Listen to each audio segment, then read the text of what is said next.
네, 오늘 이른 새벽 고난주간 특별 새벽기도 첫째 날 이 자리에 오신 여러분들, 그리고 음성과 또 온라인으로 함께하는 모든 분들 주님 이름으로 환영하고 축복합니다. 하루의 첫 시간을 여러분과 함께 보낼 수 있어서 너무 행복하고 또 감사한 것 같습니다. 오늘은 첫째 날이고요. 먼저 우리가 이번 한 주 동안 함께 또 기도할 또 개인 기도 제목들을 좀 적어보는 시간을 가졌으면 좋겠어요. 여러분, 책자와 또 볼펜이 필요하신 분들은 손을 들어 표해 주시면 저희가 도와드리고요. 여러분, 책자에 보면 기도 제목 적는란이 있습니다. 이번 한 주간 하나님 꼭 이 기도 제목 응답해 주옵소서.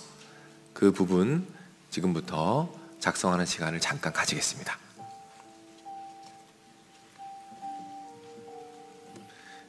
볼펜이나 책자 없으신 분들은 손을 들어주시면 저희가 도와드리겠습니다.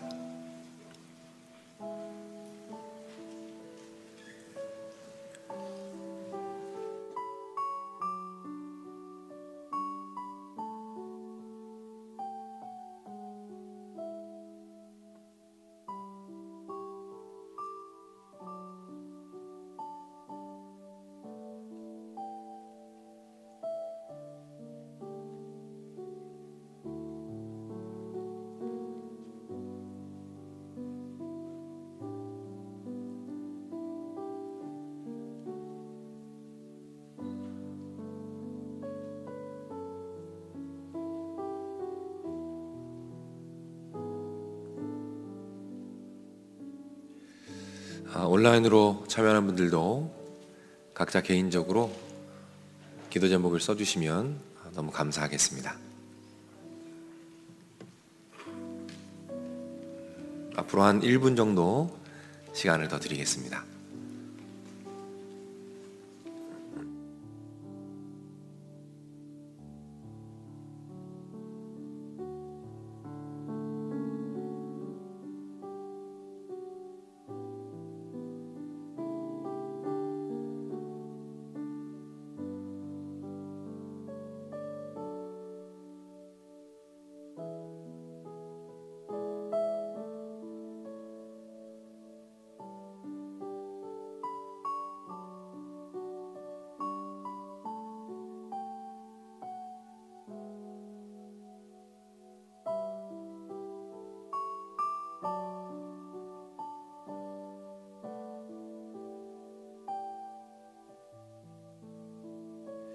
네, 이제 한 10초 정도 더 드리겠습니다.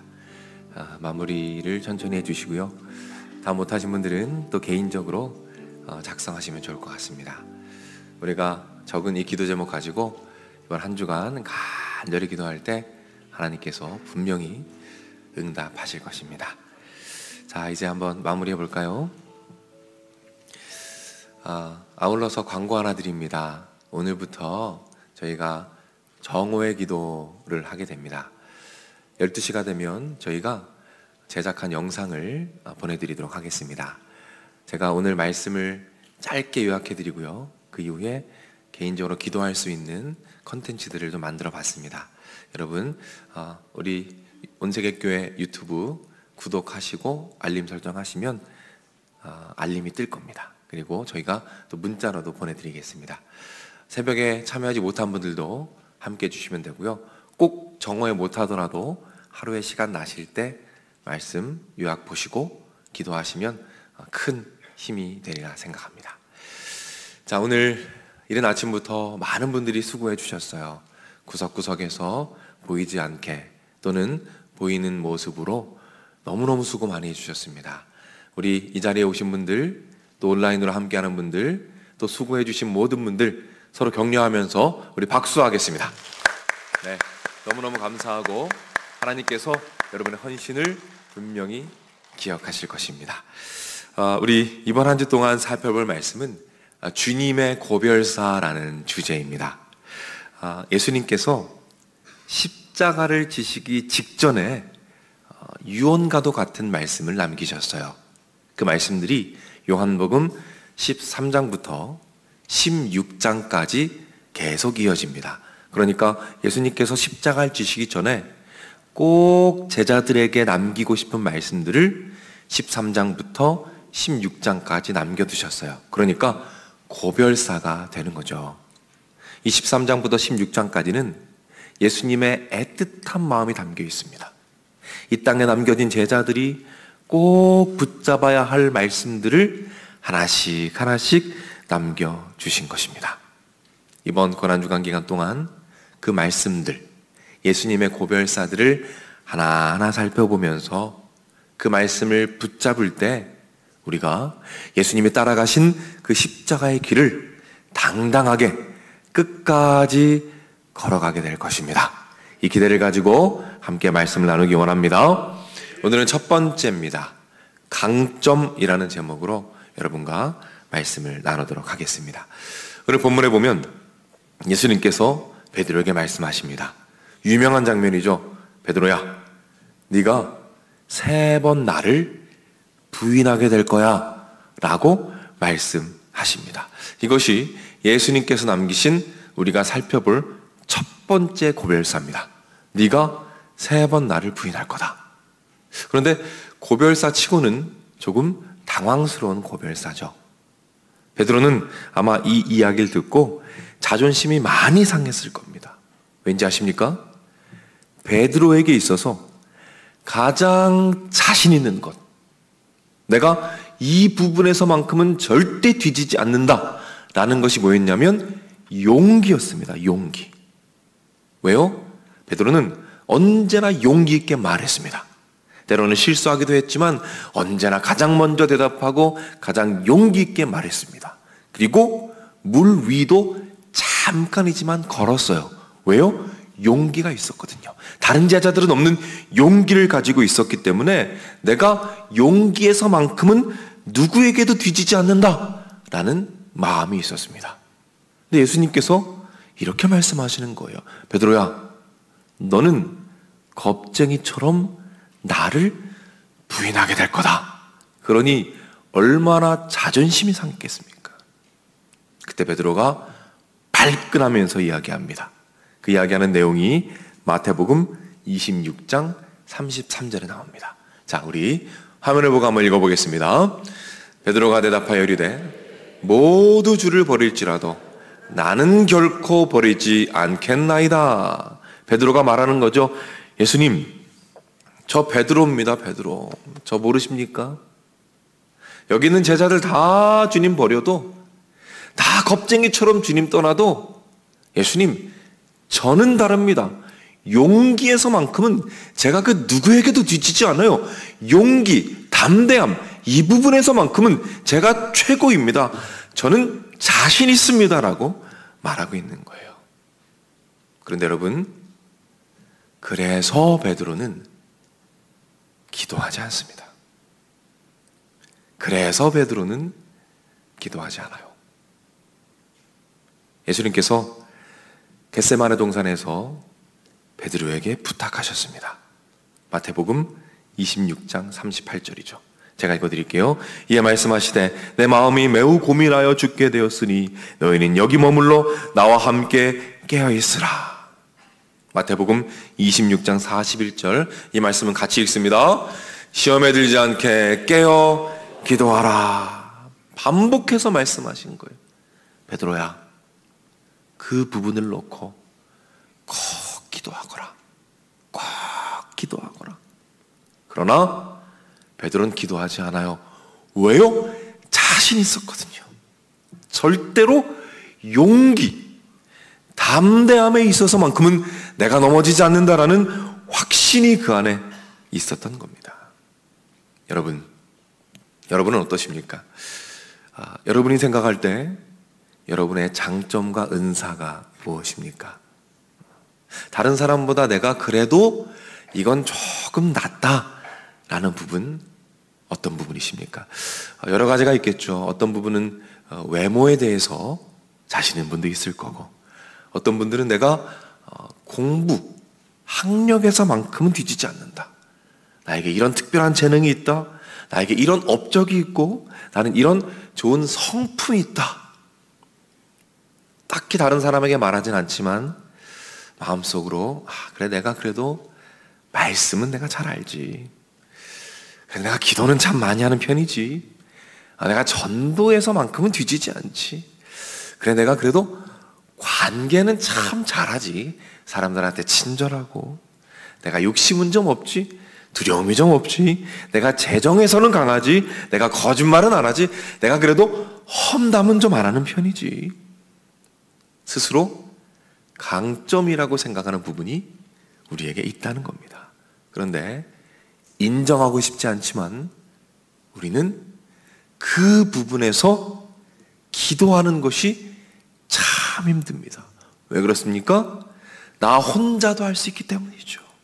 나 혼자도 충분히 해낼 수 있기 때문에 그 부분, 내가 강점이라고 생각하는 부분에서만큼은 이상하게도 기도하는 것이 참 어렵습니다. 그래서 베드로는 기도하지 않아요. 용기에서만큼은 자신이 있었습니다. 절대 넘어지지 않을 것이라 확신했습니다. 그런데 베드로가 넘어집니다. 예수님을 부인합니다. 두려움에 사로잡혔어요. 겁쟁이가 됩니다. 아주 처참하게 주님을 부인합니다.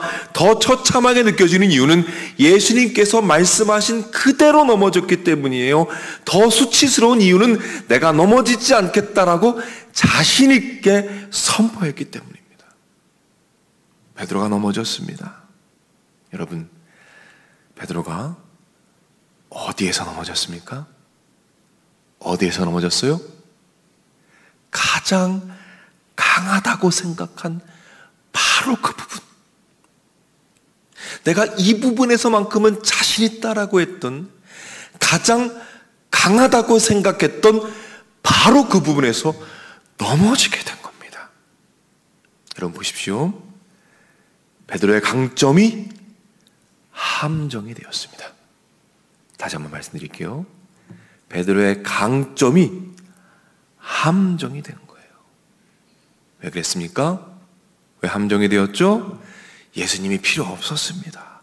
도우심이 필요 없었어요. 내가 내 스스로 할 수 있어서 그래서 기도가 나오지 않았습니다. 예수님의 말씀이 들리지가 않는 거예요. 베드로야 기도하거라 라는 그 말씀이 들리지 않고 기도하지 않을 때, 그때 그 강점으로 말미암아 넘어지게 되었다는 것이죠.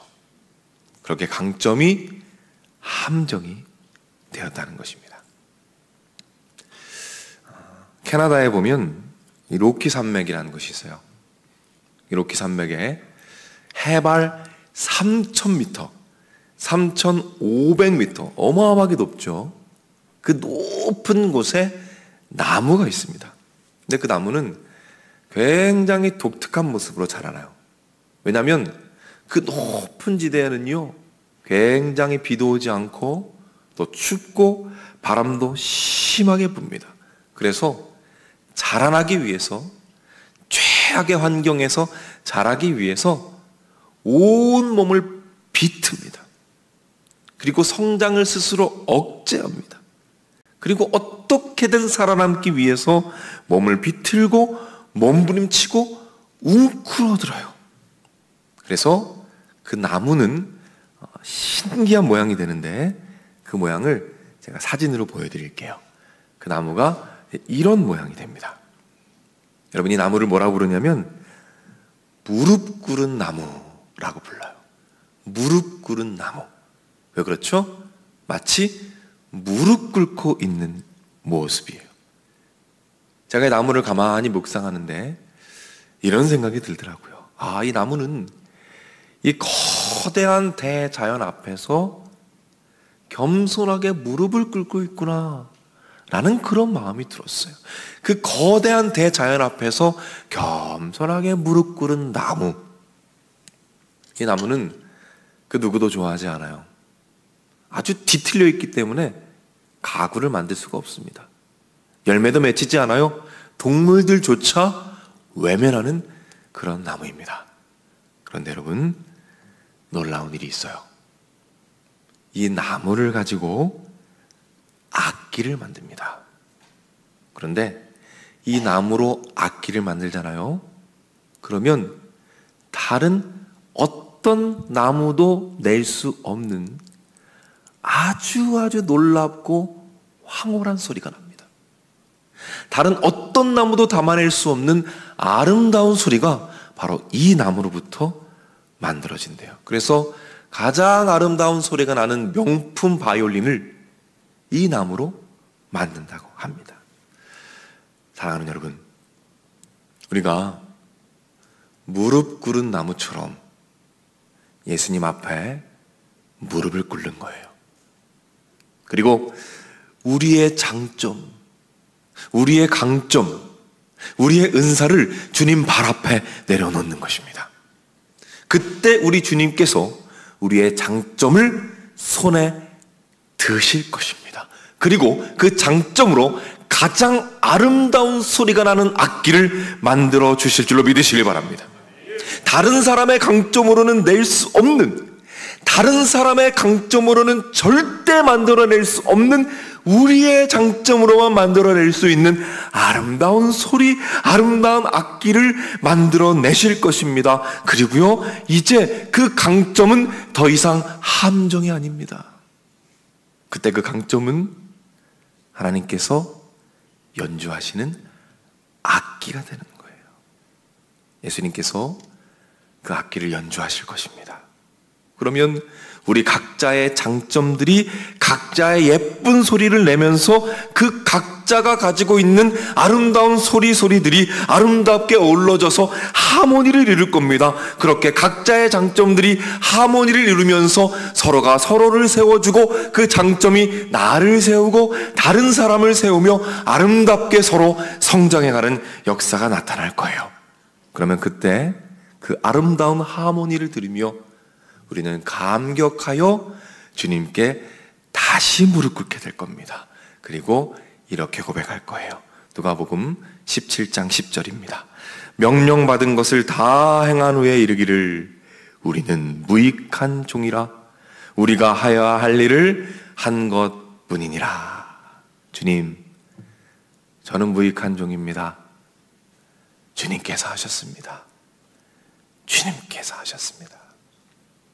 사랑하는 여러분, 하나님께서 여러분에게 어떤 은사를 주셨습니까? 어떤 강점을 주셨습니까? 기억하십시오. 오늘 첫 번째 고별사입니다. 네가 나를 부인하리라. 나의 백성들아, 그 장점을 놓고 기도하거라. 특별히 너에게 준 그 은사를 놓고 기도하거라. 돌아오는 한 주 우리 주님 앞에 무릎 꿇읍시다. 그리고 기도합시다. 주님, 주님의 것입니다. 주님께서 주셨습니다. 주님 없이는 아무것도 아닙니다. 하나님께 드립니다. 이 은사를 통해서 죽어가는 영혼을 살려주시고 하나님의 나라가 확장되는데 이 은사와 장점을 하나님께서 사용하여 주옵소서. 그럴 때 하나님께서 그 장점을 통해서 아름다운 연주를 하실 것입니다. 우리를 빛나게 하실 것이고 여러분의 가정을 살리실 것이고 목장을 살리실 것이고 한국 교회를 살리실 줄로 믿으시길 바랍니다. 이 남겨주신 고별사를 기억하면서 겸손하게 무릎 꿇고 주님이 주신 십자가, 그 십자가의 길을 끝까지 함께 걸어가는 우리 모두가 되기를 주님의 이름으로 축복합니다. 이 시간 함께 찬양하며 나아갑시다.